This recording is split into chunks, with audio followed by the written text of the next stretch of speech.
一个旅游景点是吧？大家还在旅游呢，突然间这个火山爆发了啊，造成了一些人员的伤亡。另外呢，刚才我们也讲了，实际上这个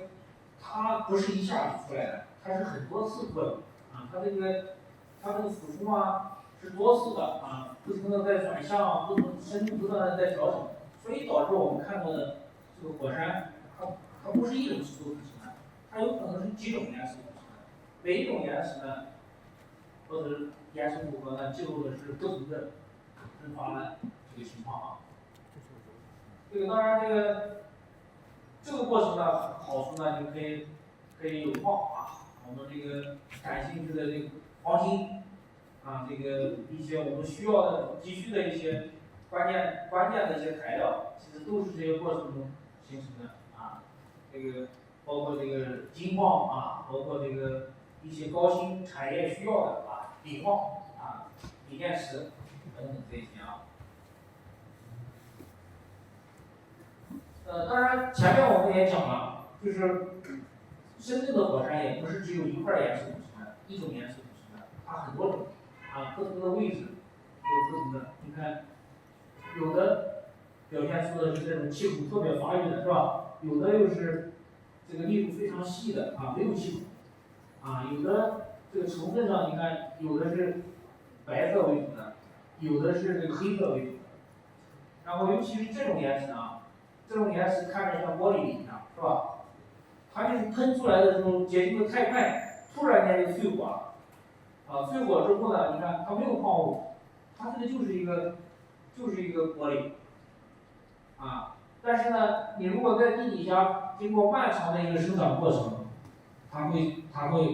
长成这个分异的五花八门啊，花花绿绿啊这些过程。当然，这个我们前面也讲了，就是这三种岩石是不断的在转换的。这个转换呢，实际上就是因为地球的运动。地球的运动，我们觉得这个地方待在这儿好像没有动啊，实际上这个运动是超乎我们想象的。啊，如果我们再加上一个时间的标识，你看这个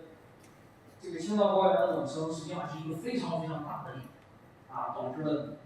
这个我们知道，珠穆朗玛峰8800多米，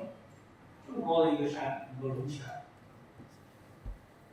这个当然毛主席，这个我们这些中国古代的这个传统的我们这个哲学思想是非常厉害的，我也非常以前也没有什么研究手段，是吧？但是他们提出一些能够揭示真理啊，揭示这个道的这个一些。你看那个毛主席这首诗就讲这个坐地日行8万里啊，这个就是你坐在这儿不动啊，一天也至少运动有8万里啊，这个实际上就是讲的这个地球的运动。这就是我刚才讲的这个新西兰的这个火山，这是一个非常出名的景点。然后大家在旅游的时候，就突然间这个火山就喷发了。前几年那个汤加火山是吧，也是突然间就爆发了。所以这些爆发呢，实际上就记录的是这个时间点非常短，可能就是发生的几分钟、几秒钟的这个时间，啊，但是它的破坏力就比较大啊，这就记录了地球的运动。当然，地球的运动呢，也会带来一些灾害啊，比如说这就是会造成地震，是吧？地震也就短短的几秒钟的时间。会造成这个非常严重的破坏。当然啊，这个地震的发生，它也要具备一定的条件。啊，这个我们知道，我们国家的地震比较活跃的就是青藏高原那一带，是吧？因为它这个青藏高原还在冷升，啊，所以我们这个汶川大地震，你看这么大的强度，破坏性这么强。但是呢，我们广东这边相对来说就比较安全啊。我们这个